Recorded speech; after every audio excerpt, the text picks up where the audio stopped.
This is Scott Spears, and I'd like to welcome you to another edition of Scott Spears Now, and our guest this week, Chad Clark, who has done some amazing things here in the last year, performed on stage at the Palace Theater, CD going very well on all the streaming platforms, Spotify, and we'll go through all those other streaming platforms momentarily, but he's got a big engagement coming up here momentarily. The Popcorn Festival here in Marion is right around the corner. Friday night, the festival starts on Thursday. On Friday night at 8:30 p.m., Dylan Carmichael is the country performer, but starting at 6:30 that night, Chad Clark will open for him on the main stage. Chad, it's good to have you back on the program. Well, thanks for having me, Scott. I appreciate it.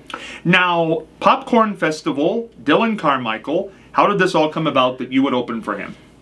To put it in a nutshell, the committee called me. So it was a big honor to get to do this again. 2 years ago, we got it open for his uncle.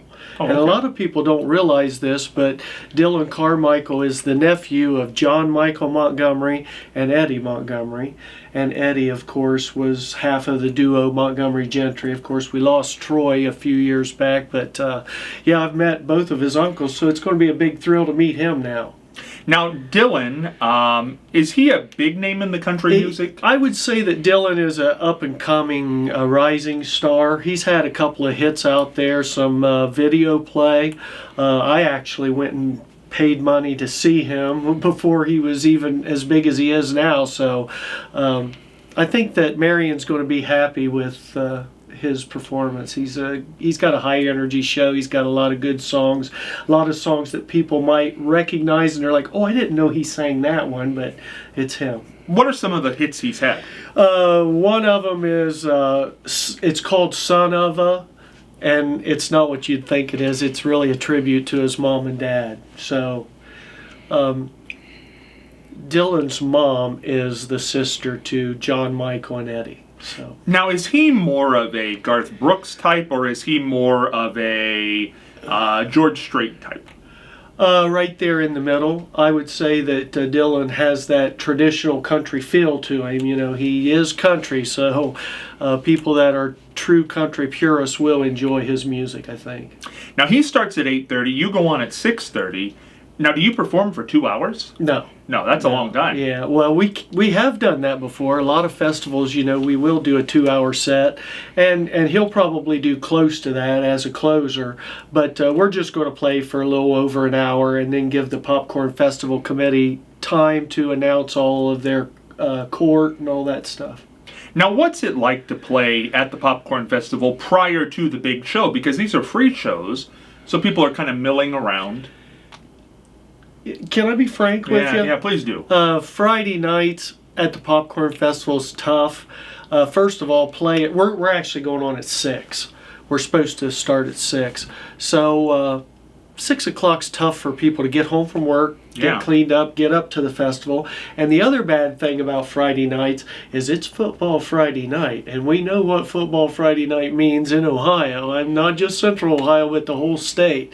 So you lose a lot of people that would probably like to come up and see the show, but their kids, grandkids, nieces, and nephews are playing football in the band, cheerleading, all that stuff. So we're probably going to miss out on some of the fans that are going to be at the football games.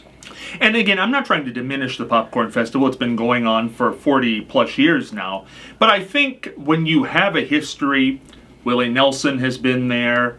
There have been a ton of great names there. And obviously, I don't know why I'm blanking on Willie at this point, but Alabama has been there. Just such Waylon Jennings. George Jones. George Jones played, yes, in the early days. Eddie Rabbitt was there. Eddie Rabbitt. Just big. Blake Shelton. Yeah, big names. Blake Shelton was there. Kelly Pickler was there in the last 10 years. Kelly Pickler, when she was at the height of her. So, nothing against Dylan Carmichael or the Popcorn Festival. That's a little different when you look at the history. Yeah. Yeah. Yeah. And is it, I'm not part of the committee. I don't know what they're dealing with, but I assume that corporate sponsorships are down. I mean, COVID hurt a lot of people. I'm sure it did.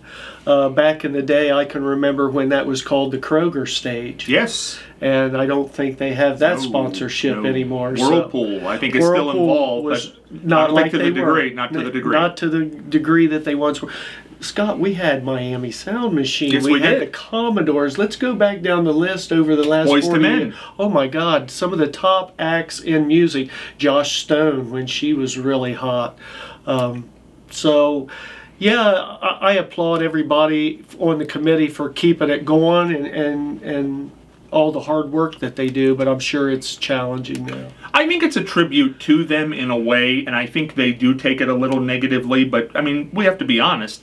I think when you're around Marion, and you were there from the beginning of that, and at this point, 40 years, you could have been there in the beginning, they came out so strong, and the first 10 to 20 years, they were so strong in their entertainment that now it does look anticlimactic.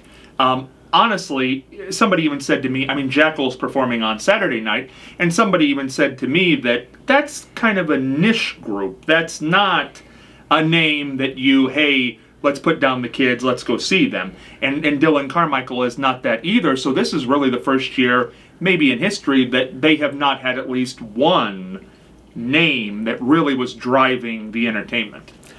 Yeah, I will agree with that, but I still got to give them kudos for having that level of entertainment for free. Oh, free, and that's a problem. It's just awesome that you can come to our town and see national acts at any level. National acts are worth seeing, especially when you don't have to pay for the ticket. Well, and I think ultimately that's the problem with festivals as opposed to fairs. There's no admission, and you do see the shows for free, so it's all sponsorship, and if the sponsorship money isn't there, you don't get the acts. Exactly. So here's the problem. Now, a few weeks ago, we were at the Bratwurst Festival, and obviously they have the same issue. They rely completely on their sponsorship. And one thing I noticed, we would pass by their main stage, and a lot of their openers for the big entertainment, you'd have them up there performing, and we were there on Friday. There's 10 people out in the audience. People are walking, but they're not stopping to listen, maybe a few. And I think, gosh, on a nice way, and it's no reflection of the artist. No. It's just, it's Friday. We're looking at the food. It's still daylight. It's sunny. Yeah. It's not the main entertainment. That must be hard because it's not, as I said, it's not a reflection on the person up there, and they got to stand there and go through those songs, and there's 10 people in the seats. It's tough sometimes. I've played for 20 people, and I've played for 50,000. I've played Polaris Amphitheater, so that's the way it goes in this business, and even the big stars will tell you that they have their off nights. Yeah. But you know what? People do listen as they're walking by. Yeah. I mean, they still hear you. They pay attention. They still hear you. And it's good exposure to play a festival. Sure it is. Sure. Now, one thing about festivals, Scott, you can reach out to people that's never heard you before. Yes. You can get some new ears on your music, so that's always a positive. I'm interested to see how this year's Popcorn Festival turns out because, I could be completely wrong in that maybe people will turn out to see these acts. I don't know. Maybe they will. I mean, people will turn out in general because people like to go to the festival, and it is free, so there will be people there. But is it going to be the sea of heads that it was for Willie or Tom Jones or even Boyz II Men? And I'm thinking, Kelly Pickler, she drew a tremendous crowd in downtown Marion. Yeah, well, once again, back to the beginning days of the festival, I think the guys that originally started the festival, Mr. Regulus, Mr. Nicolosi, some of those names that were instrumental in getting it going, they didn't do this for the town of Marion. They were trying to bring in out-of-towners. That was the whole goal of this festival. The same as every major festival in the state. The Pumpkin Show down in Circleville have had the opportunity to play down there. Their object is to bring people into Circleville to show what their town has to offer. I think that was the original goal of our Popcorn Festival. And maybe that has been lost a little bit in the last few years. I don't know. I think it's interesting because the names you just mentioned, some of those people are still alive, but that they certainly are at an age where they're not involved with the Popcorn Festival anymore. And that, in one generation, being that the Popcorn Festival is only 40 plus years old, we've just recently seen that changing of the guard where they became not involved at all. Those people who were there in the beginning. Right. So I think that's a big change. True. So it's an interesting time. It's something that people should come to, out of town, in town. Doesn't cost you anything, and it's a fun event to go to. What's your favorite concert you ever saw at the Popcorn Festival? Oh man, that's tough. Like I mentioned before, George Jones, Waylon Jennings, there's just so many. Even the rock acts, I'm a fan of music, so I seen Michael McDonald was there when he was hot. He had that solo album out, had just left the Doobie Brothers, and we got him at the Popcorn Festival. That was a Gloria Estefan. Gloria Estefan and Miami Sound Machine. I mean, they were at their peak when we got them. Let's face it, that was awesome to be able to go in downtown Marion, hang out with your friends, and see A-list entertainment like that for free. Free. Well, and the Gin Blossoms are an interesting story because the Gin Blossoms are the only band in the history of the Popcorn Festival to ever get rained out. And because it's a festival and it was Saturday night, it just didn't happen. But they came back, I think, 10 years later and drew the crowd. So that was incredible. Fun. Yeah. That was a good story. So there are great things. And I think the only person who no-showed the Popcorn Festival, which this is a good record to have in 40 plus years, was Tom Jones. That was a bad afternoon. I remember that. I would have hated to be the people who had to go on the stage and say, he's not coming. Because he was a big name. He's still a name, but he was a huge name in those days. Yeah, and I'm sure that there was people from out of town there to see him and disappointed. And a free show. So there have been interesting things over the years at the Popcorn Festival, but we hope they have a great festival, and we hope you have a great turnout. What do you expect? Again, Friday night up against football, high school football, and being that Dylan Carmichael is not... Maybe one day he'll be a huge name, but just not at that point yet. What do I expect? Yeah. Like I said, we did this 2 years ago.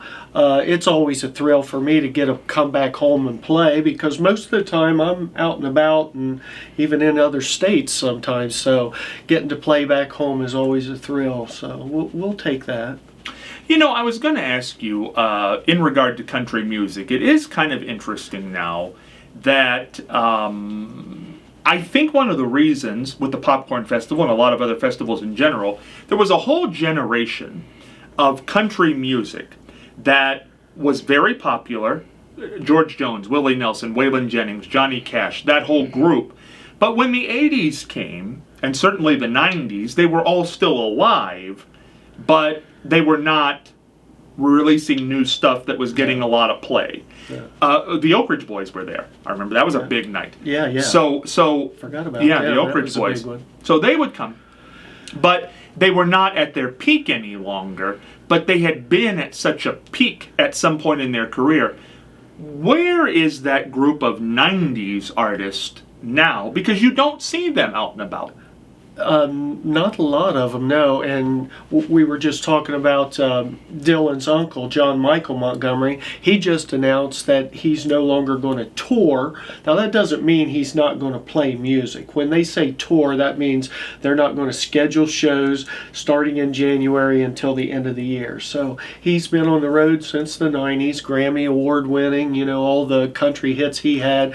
I Can Love You Like That, the Grundy County Auction. I mean, you can go down the list of all of his top 10 and number 1 hits, and I think after a period of time that you just get tired of riding that bus. You know what I'm saying? I've met a lot of them, and that's the worst part of their job, is being away from home. But what was it about that George Jones, Johnny Cash, Waylon Jennings, Chris Christopherson, Willie Nelson still on the bus?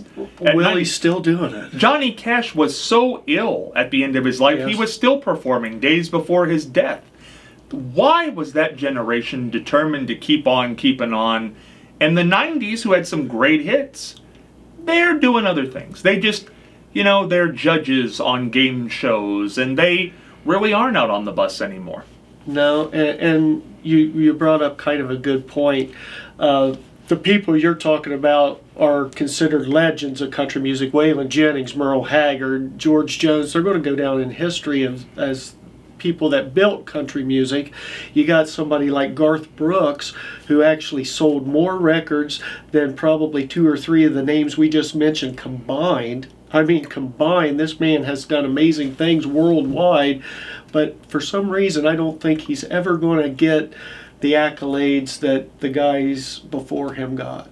You know what's interesting about that, now that you mention it? I remember in the 80s, maybe it was early 90s, somewhere in that area, you had 4 artists who were all at one time at the top of country music. You had Johnny Cash, Chris Christopherson, Willie Nelson, and Waylon Jennings.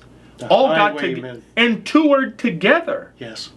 And now, that was clearly not a money thing, because they were, I don't know how they split the money, but they were playing the same theaters they always were playing, but now splitting the money 4 ways. Exactly, Scott, and you're bringing up a good point. They probably lost money by playing together, but it was the love of the music and their friendship, and they had been friends, for years and years and years. Johnny was instrumental in getting Chris, his start in Music City, so I just think that they did it for the fun of it. And there's something different about that, and not a criticism of the 90s people, because I know a few of them are doing that. I went to a show at the Palace a couple of years ago where 3 of them were there who had all had hits, and they did it on stage together, and one would do a hit and another would do a hit, and that was good, but just not to the degree that generation did it. Right. I agree with you. For some reason, some of the newer stars just don't carry the ambiance of some of the older people. Do you think it had something to do with the boom of country music in the 90s? It was in the 80s, it was very niche. Yes. Everything from the prior to the 80s was forgotten almost. They were there, but they were not being played. And you had Dolly Parton, you had Kenny Rogers, and that was about it. Everything else was just dead in the 80s. And then came the 90s, and that was the Garth Brooks generation, and it really has kept going from there. Yeah, I do agree. What happened in the 80s? What happened in the 80s? I just think it was a transition, between an older style of country music and the music evolving. In the early 80s, you did have Alabama break out. They were Oak Ridge Boys. The Oak Ridge Boys were huge in the 80s. Hank Williams Jr., he was putting out an album about every 11 months in the 80s, and everything was going gold for him. So, it wasn't a dead era, but I think it was a transition time, so it was a little rocky for country music. Today, I think country music is more popular than it's ever been. Probably, but what, and I've had this discussion with many people, because I will say, what do you like? And they'll say country music. And I'll say, now what is that? Now, where I never had to do that before, because I think Taylor Swift considers herself country. Certainly that's where she came from. I think there's a bunch of new people who the music doesn't even sound like country, but I think they're qualified as country music. What is country now? Boy, that's tough, because in the rock and roll world, there are subcategories. There's classic rock, there's pop, there's Motown. There's with country, we call it country music, but we do have subcategories in country music too. There's bluegrass, there's a more traditional style of country music. There's a more pop style of country music like Taylor Swift. So, I think that music is evolving to a point to where lines are getting blurred a little bit, and country music hasn't had the subgroups that other music has had. Why do you think country music seems to be fighting with itself, though? Because that's what I notice about it. I think subgroups are fine, and rock has always had it, as you said. I think blues have always had that. I think pop certainly has always had that. But they don't seem to, you're country, I'm not, you're this, I'm that. Country music does that. Why is that? That's something I'm not really sure of. I do know that if you go to the Grand Ole Opry, you will see different styles of country music share the same stage. All the artists, are nice to each other, and there's a lot of camaraderie there. But Rhonda Vincent, if you're familiar with her, she's a big bluegrass person, plays the Opry a lot. Her music is totally different from Jelly Roll. I mean, And it's there's another. apples and oranges there. Now, is Jelly Roll country? I've heard that question. I He won a lot of awards. I think that is Jelly Roll country. I think that the last album he did was country. Is he country? I'm not sure that I could say that, because in his concerts he does some of his old music, which is rap. That was how he got his start. So we'll see, but he's one of those artists, just like Post Malone, that has that whole thing. Yeah, that was a big thing. the Post Malone thing. I've got a lot of friends in Nashville, so here's the take on Post Malone from the guys that work in Nashville for a living. He came to town and embraced our culture and didn't try to slam anything down our throats. So that, I think, has been one reason that Nashville's embracing him, because you could see it online. He goes into bars on Broadway and sings with the local bands. He jumps on stage with other performers and sings their songs out of tribute. And I think he's just approached it with a lot of respect. And the artist in country music has embraced that. So is he country? I think that anybody can be country if they want to be. Now, his stuff that he considers country, when you hear it, is that country to you? I think it is, you know, and I do like the fact that he's embracing the roots of country music, and he's really trying to show that he's not just coming in and, look, I'm Post Malone and I've already sold millions of albums and I'm just going to do this like some other stars have done. He hasn't played that card. So I think he's going to be embraced by country music, and as long as he wants to be country, I think country music's going to let him do this. Why is there such an anti-Taylor Swift vibe in the country community, considering clearly when she started, everybody would have qualified her as country music? Now, country fans get a little offended when you cross over. They just don't like that. well, you certainly want her to come to your events, though. Yeah, you do. And you still enjoy her music, and you even enjoy her crossover music. But when you're a country fan, she left us and went to the other side, the dark side. That's the way most country fans look at that. Now, at what point do you think that happened? Because I've always tried to figure. She never said that, did she? No. No. So never once. What era of her music? I don't know, and I'm certainly not a big Taylor Swift fan, as far as I don't have all her stuff at home. I may have heard it, but when I hear her, it sounds to me more or less how she's always sounded. You can hear her lyrics. Her band is pretty much the same as it always was. What is not country about that? What era? You know, that's a tough question, because I do agree with you. I think that some of her stuff that is pop could very well be played on top 40 country radio now. I mean, I see no difference. We've got other country stars out there that are doing similar stuff as Taylor, Maren Morris. I could go down to Carly Pierce that I know. There's a lot of them that do that kind of music. So I think it's just the fact that she kind of announced that she was going to go pop. She didn't really say that, but her management team did, and you know, they started booking bigger venues and pushing her music towards some of the top 40 stations. Where do you see country music going? With obviously the evolution of radio, we talked about streaming platforms. Is that where it is now? Streaming platforms? Yeah, absolutely. I think you're one of the pioneers of that, Scott. I mean, obviously what you're doing here, you don't need a transmitter, you don't need anything with terrestrial radio, and I believe that before they put me in the ground, this is going to be the norm. This is going to be the norm. And the Gen Zers out there, I guess, and the ones even younger than Gen Zers, they're used to not waiting on their entertainment. When I was a small child, I had to get my chores done on Sunday afternoon because at 7 o'clock, The Wonderful World of Disney was coming on. And you had to be there at 7 o'clock on their time schedule. Now with streaming, there is no time schedule to your entertainment.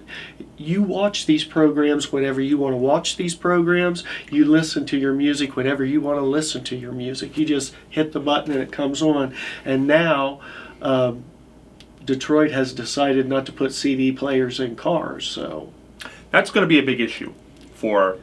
Well, it's a big issue for me as an entertainer because I probably make as much money off of one CD sale as 500 streams. So, And that's something.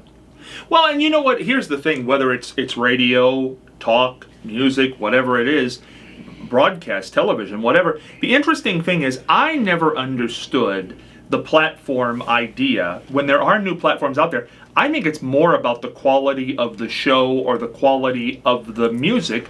Because when I go... If I turned on the television tonight and there was a show that I didn't like that was on, I would not watch it. But if I knew there was a show that I wanted to see that was on YouTube, I would watch it. So what's the difference? How it's transmitted? I don't quite understand that. As if it's transmitted here, oh, I'll listen to that because it was transmitted that way, but I'm not going to listen to it or watch it if it's even though I like it. Yeah, that's an interesting point. Yeah, you're bringing up a point that I never really thought about, but with, let's say, terrestrial radio and normal broadcast television, you might be exposed to something that you normally wouldn't see. With streaming, it's more selective, wouldn't you agree? I mean, it's more selective, but I do think that people will turn you off just as quick on the dial as they would. Well, that's true, but sometimes I think that more people, when they're driving and they got that terrestrial radio on, they might hear stuff that they wouldn't normally listen to. It's possible. You know, when I got into radio, it's fascinating to have this little conversation because I think it's important to music and everything. FM radio always had higher ratings than AM. Right. It just... Because unless you wanted to go buy the whole CD, if you wanted to hear your song that you liked, it was going to be on the radio. It'd probably be there once an hour if it was a popular song. So it was always more listened to. By the time I got done with the run at WMRN, which is where I started here, which had an AM and an FM station there, the AM was more listened to than the FM, and the AM didn't gain listeners. It's just that the FM had terribly lost listenership because of streaming platforms. The apps had come in, the cell phones had come in, the smartphones had come in, the Napster, if people remember that, had come in. You didn't have to wait on the radio an hour for your song to play anymore. And that's what I mentioned earlier about the younger kids out there. They're not used to that, you know, scheduling their time to watch a television program or to listen to something. They hit a button and it comes on at their convenience. But isn't that better, though, in a way? Because I also think about, when we talk about radio, music, transmitters. I mean, if you're driving on a long trip and you went outside the area of that transmitter, goodbye. Yeah. You know, now that if you got a show on you like, you can listen to the end of to the ocean, from ocean to ocean. That's true, but the only thing that I think that it really hurts is the fact that people are not getting exposed to newer music. They're picking what they want to listen to. That's right. It's very selective. And that's what I said before. When you had the radio on and you're driving to Cincinnati or something like that, you could hear and say, hey, wait a minute, who's that guy? That's pretty good. I like that. I was having a conversation earlier on with somebody recently because I was giving a speech somewhere, and the people giving the speech said, make sure you tell some Phyllis Diller stories. And there were some younger people there, one in particular, who did not know who Phyllis Diller was. And I don't see, even people prior to Phyllis Diller's big career, I think still knew who she was because you turned on the television at night and she might have been a guest on a talk show. She'd have been on a game show. So you knew who she was. Now, because everything's so selective, you don't ever have to come across Phyllis Diller because you're only paying attention to Jeff Dunham. Yeah. Whatever your interests are is all that you're paying attention to now. So I think that that's a little bad in some ways. I do too. You don't see the old clips. You don't see the old stuff. We got to go to break. We're halfway through this episode with Chad Clark. We're going to talk about his big show at the Palace back in April, and we're going to hear some live music, which is always fun. Stay tuned, back after this. Hey, Scott Spears back here with Chad Clark, recording artist, who will be at the Marion Popcorn Festival, 6 p.m. on Friday night, performing as the opening act for Dylan Carmichael, who will perform at 8:30 that particular night, the country act. That is Country Night, Friday at the Marion Popcorn Festival. Chad, you had the big show at the Marion Palace Theater in April. I believe Sean, one of our people here at the station, one of the staff here, went to the program. What was it like? It was a lot of fun. A lot of fun. Got to perform with two other acts that are incredible, Kyle Fields and Lee Gant. So anybody that was up there, I think they had a good night of country music. What was it like to be the opening act at the Palace? That was what we talked about. Well, actually, I was the closer. You were the closer. That was even a bigger deal for me. Oh, excuse me. You're right. You were the headliner. Is what I was the headliner. I was the headliner, and I've had the opportunity over the years. The first time I played the Palace, I think, was '84. I was just out of high school that summer, and I got to open up for a country artist by the name of Jim Ed Brown. And a lot of older folks might remember him. He had a duet partner. It was Jim Ed Brown and Helen Cornelius. Before that, he was a part of the Browns with his sisters. They had a couple of hits in the 60s and stuff. So I got to open up for him in the summer of '84, and I can't even name all the acts that I've got to open up for at the Palace Theater. Now, in the last 10 years, the Palace has gotten away from that, but in the 80s and 90s, I opened up for Charlie Daniels, David Ball. I can go down the list of lots of people, but to headline it, that was a thrill to do that in my hometown. Now, we had talked, you were going to do another music video. What's the progress with that? We haven't been able to get the logistics together on that, but we still definitely want to do a video on the song Deep Hollow Road, which I'll probably do for you later. I appreciate that. That's your favorite. It's a great song. I was telling somebody the other day about it. We still want to get that video. Still get it in. It's such a nice upbeat song. I like that.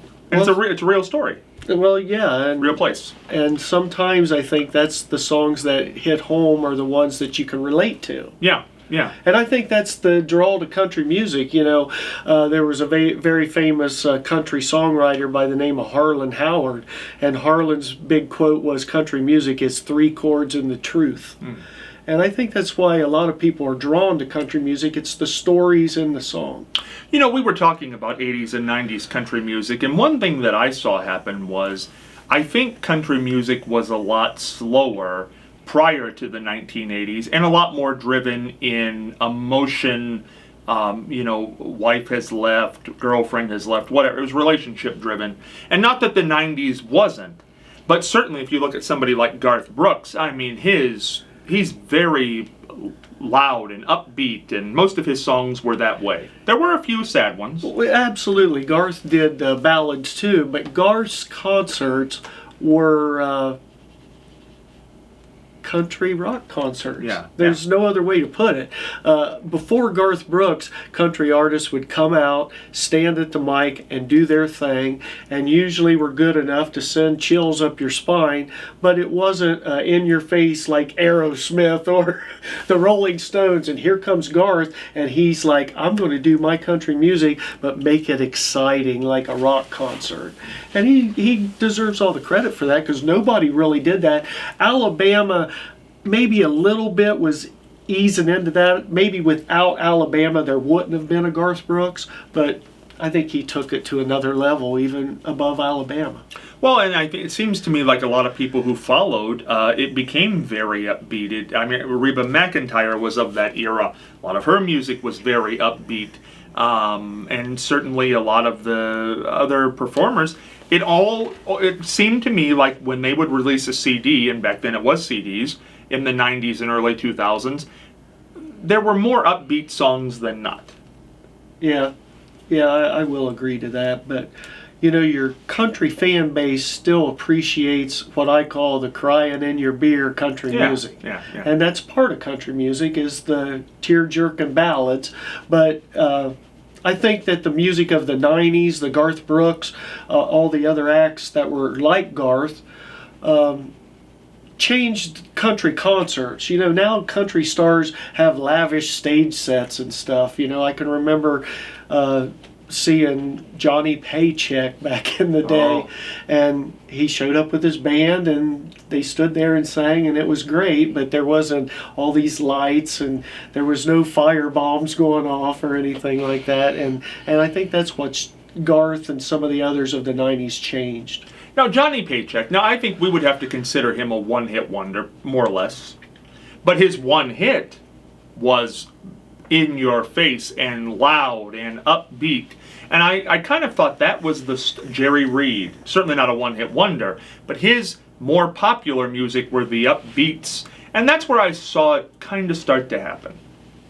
Yeah, I agree with that. Those were 80s guys. Yeah, yeah. Yeah, mainly. Absolutely. It's fascinating to know that this is all going on. Dylan Carmichael, what is the gist of his music? Is it more, what era is it of? I would say that Dylan has a traditional streak in him. You know, his uncles have been in the business a long time. Their grandfather was a musician in Kentucky. That's how John Michael and Eddie became involved in the music industry, because their dad was involved in it before them. So I think that Dylan is more of a traditionalist than some of the other newer artists.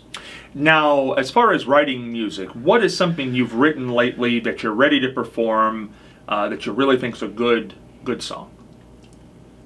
Well, we got a couple that we're going to do in the show, but I'm going to keep that a secret. Let's get some on then. Because we're down to the final 30 minutes here of this particular episode. Do we want to play a few songs here? Do you? Yeah, let's play a few songs. Okay. We'll have them here.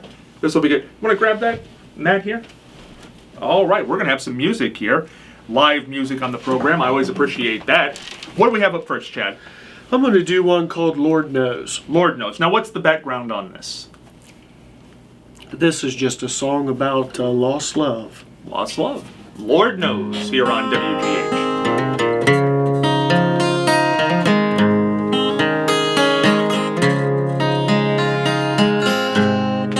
I could tell something was wrong. Guess I knew it all along, but I kept lying to myself.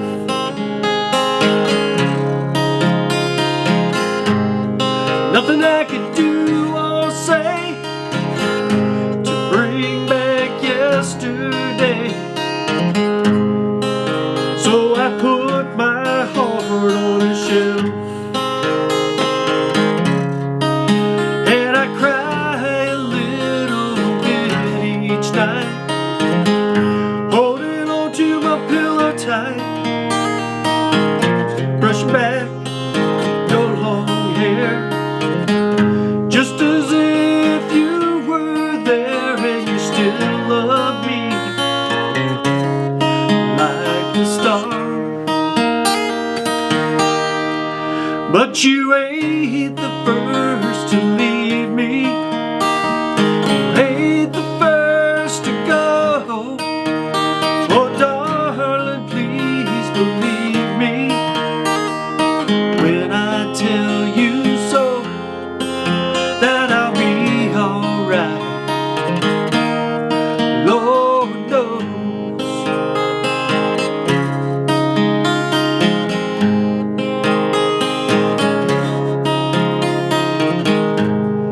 I couldn't see him in your eyes. Guess that comes as no surprise. You said I never knew how you felt.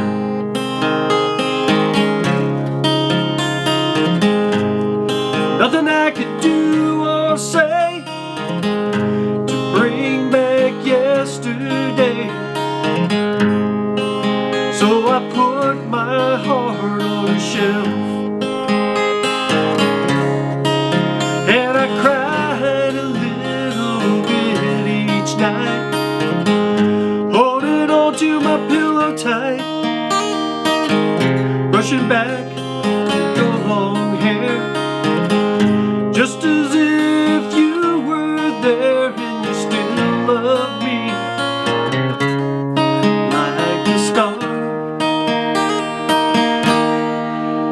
But you ain't the first to leave me. You ain't the first to go. Oh, darling, please believe me when I tell you so, that I'll be alright. Lord knows. No, you ain't the first to leave me. You ain't the first to go. Oh, darling, please believe me when I tell you so, that I'll be alright. Yes, I'll be alright. I'll be alright. Lord knows. Lord knows. Lord knows. Lord knows.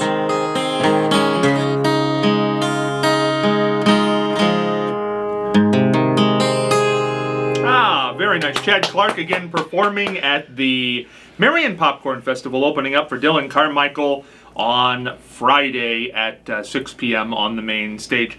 Now, you know what's interesting? I was listening to that.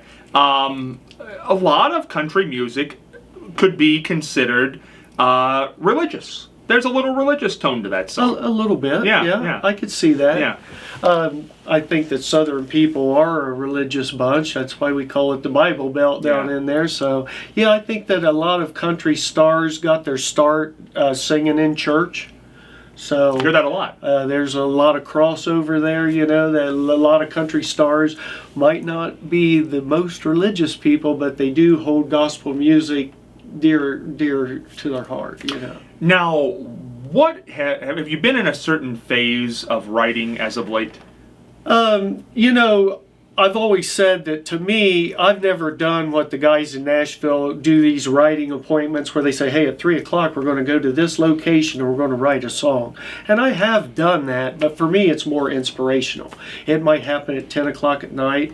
I might just think of a tagline, break out the old guitar, and by 10:30 have a whole song. I know this is complicated, but how do you write a song? How do you know this is a song and this won't be a song? You know, that's tough, because I'm going to tell you right now, there are times that I don't think it's one of my better compositions, and that's the ones that people like. Yeah. So sometimes my favorite song is not the one that is embraced by everybody, so it's tough. How important is the lyrics versus the music? In country music, I think the lyrics have to be strong. I think the storytelling is a big deal in country music. But once again, the music has to complement the story. So it has to kind of be a symbiotic relationship there. You know what's interesting about country music, now that I think about it? You know, karaoke has been a big thing and become a big thing.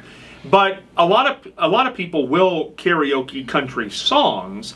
But if you just played a country song, even a hit one, if you just played the melody, I'm not sure people would know what it was. And I think in other genres of music, they might. Country, you really need to hear the lyric. Yeah, there's some country songs that have like musical taglines that are recognizable, but I think you're right. I think in rock and roll and maybe some other genres of music, that's more prevalent than it is in country music. But yeah, we do have some songs in country that, you know, the music is kind of, as soon as you hear that guitar tag, you know. Yeah, you know what's it's coming. Yeah. Yeah. Kenny Rogers, he's no longer with us. Did you consider him country, or was he a movie star? I think that Kenny Rogers, he was a crossover act to country music. You know, he started out as a pop act and then kind of went country music. So he kind of did it in reverse, didn't he? Well, what I always found strange about Kenny Rogers is he definitely had hits. he had hit movies where a lot of country people certainly did not break out in that genre. Maybe Dolly Parton, the only other one. I mean, they did movies, but they were not the star of them that Kenny Rogers was. But yet, Kenny Rogers was also one of those people who never really had a great embrace by the country group. He was not, and to this day is really not considered one of the big names, but I bet album sales, Oh God, yes. and movies. I mean, he Absolutely. is one at the top of the list. And a lot of people don't know this, but one of his big hits with the fifth edition was Ruby, Don't Take Your Love to Town, and that was written by a man by the name of Mel Tillis, and that was a country song. And he took it and crossed it over into pop, and they, put their spin on it in the late 60s there, but... There's some songs that Kenny Rogers did. Like, he did a song called The Greatest, which you don't hear very much, but I think that's a great song. Great about baseball. Right. And it's a great song. Let's hear another song, Chad. What do we got coming up? Before we play another song, Yes. can I mention that yesterday, I think it was a year that I had did my video. Is that right? I believe 1 year. so. I think 1 it year. was a year ago yesterday that we filmed the video downtown in Marion here for the song One Fifth at a Time. So, yeah, it just popped up on my Facebook. Hey, a year ago, this is what happened. And I'm like, wow, that's been a year already. What has been the reception of the video? Tens of thousands of views. Great. Yeah. Now, where can people view it? You can go to Chad Clark Music on YouTube and still see it. And there's a lot of other good videos on there too. I got a professional video of sad songs. There's a part of our set that we did our CD release party down in Nashville. So there's a live video on there that a lot of people have watched. But yeah, there's been tens of thousands of views of that video alone. So That's great. I'm real happy with all that. And remember, Chad will be at the Popcorn Festival on Friday night, opening up for Dylan Carmichael. The show starts at 6 p.m. downtown Marion.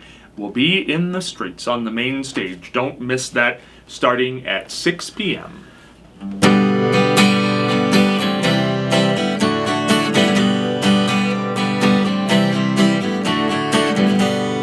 Sometimes life gets you down, walking along and it turns you around. Need a place to blow off some steam, but he's got one if you know what I mean. Well, a black tie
signal on my cell phone. It could be a place to forget life's heavy load. Deep Hollow Road.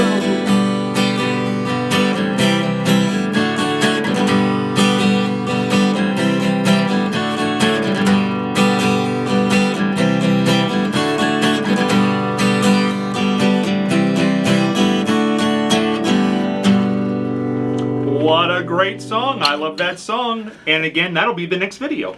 That'll be the next video. And there is a Deep Hollow Road. It's where? It's in Athens County. It's by Coolville, Ohio. Now, where did that song come from? Actually, my buddy has a hunting cabin down there, and we go down there, and the song has a lot of truth to it. So it's an absolutely true song. How quickly did you put that together? That one probably came together within an hour or two. An hour or two. And there's a lot of songs where I might shelve them. You know, I got like a good tagline, maybe I'll get a chorus, or maybe a good verse and no chorus. You put them up, you get them back out a month later, and maybe the inspiration will help you finish those. So. What do you think draws people into a song? Do you think they have to relate, or can they just like the song? Both. Both. I think it's both. Sometimes it's just a feeling they get when they hear a song, you know, it gets them going or something. With country music, I think there's a lot of the lyrics touches people, you know, there's a lot of that in country music. So I think it's a little of both. How much does the title matter?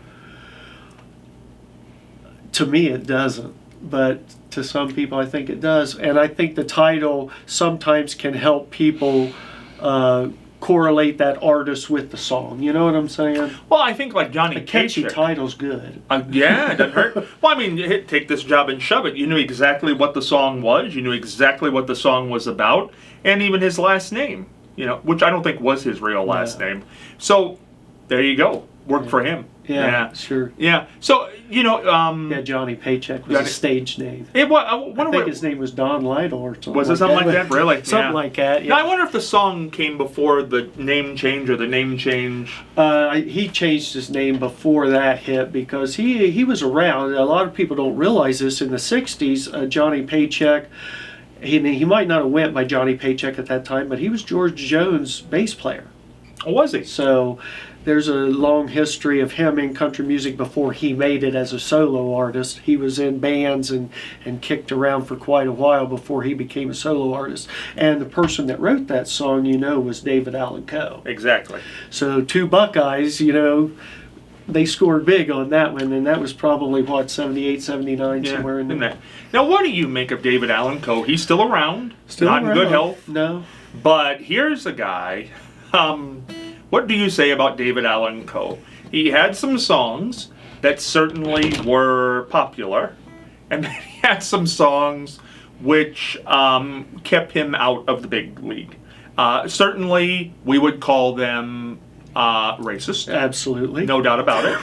I mean, there's certain area he's not going to play, and was unabashed about it. Why do that? I always thought that. Why do that? Because he was a name, and he had songs that were good, but he really did end up painting himself into a niche category. There were people who turned him off who may have sampled him because they heard some of that other stuff. I will say this. I know somebody in Nashville that told me that Waylon Jennings told him, so this is third party, but Waylon said, there's not too many people I'm afraid of, but Coe, you better not mess with Coe. Yep. And David was part of that outlaw movement, but he is an outlaw. But I've opened for David, and he's really? mean. He's not a nice man. He's not nice. I mean, he wasn't nice to me. Let's just back up. Well, let's put it this way: he's old and ill now. So and somebody said, "Was you offended, Chad, that he was kind of mean to you?" And I said, "It kind of made me happy that I knew that he was for real. It wasn't. I mean." People call him an outlaw, and he really is. He's now mean in personality, or did he just come off gruff? Gruff. Just gruff. Just a gruff ex-con. Can I say That was that? it. Well, that's what he 'Cause was. he really was. He was. He was. And I've met other people that's done some time before, and he had that hard edge to him. You know, he was hard. But no, his crowd, okay, A lot of was, bikers. yeah, but I mean, it couldn't have been a huge crowd, could it have? When I opened for him, Yeah. it was down at, there was a bar in Columbus called Club Dance, and I'd say there was probably 1,200 maybe. It was packed, you know, Yeah. for Co, but it wasn't a big outdoor concert or nothing. Well, that's the thing I always wondered about him was, I mean, his songs, and when I say racist, I'm not talking about you have to guess if this is a racist song. I mean, they are just outright. Obnoxious. I mean, the most vulgar, Yes, vulgar and worst obnoxious. language you could possibly use. I mean, there's no doubt about it. But then he also had those songs that could have and were hugely popular, had nothing to do with racism. But I don't know why he got stuck in the mud with some of those songs. I never understood that. Yeah, and he had brushes with success over the years. In the 80s, he was the first person to record Tennessee Whiskey. Yeah. Chris There you go. Stapleton's huge hit, you know. He recorded it first, then George Jones put a version out, and then, of course, you know, just within the last 5-6 years, Chris Stapleton did his version, which just went through the stratosphere. Well, But the thing Co about did it first. Well, I think about him and I think here's a guy who most people know his name. Here's a guy who did have hits. But here's a guy who will never, and maybe he's never going to be considered a great artist. He's never going to be lauded by his peers. He's never going to... I don't even know if his music will stand the test of time because I think it'd be hard to explain some of his things to people. He's maybe the most confusing artist of any genre I've ever known because it almost seems here's a guy in prison, here's a biker, shouldn't be a success, became one, and then smashed his own mirror. I don't understand that. It was strange. Yeah, it kind of was, yes. Because he had plenty of brushes with success. He had a big hit called The Ride back in the 80s, which was a song about the ghost of Hank Williams. Very good song. So, yeah, I know exactly what you're saying. He kind of sabotaged his own career in some ways. He did. And Chad's going to stick around with us. We got another episode coming up that we're going to tape. We're going to bring Matt Morgan in here, and Chad's going to do some numbers on that show as well. But we do want to let everybody know that Chad will be performing at the Marion Popcorn Festival on the main stage on Friday, the Friday of the Marion Popcorn Festival, starting at 6 p.m., going about an hour. Main performer that night, Dylan Carmichael, at 8:30. How many songs do you think you do in an hour? I think I'm going to be doing about 12 or 13 songs, and I got a person that's doing some backups for me, Lindsay Warner. She's from Mount Gilead, and she's also an international karaoke champion. So she's going to do a song before I come out, and I think we're going to have her do the national anthem also. Very nice. And if people want to get your music, what's the best way to do that?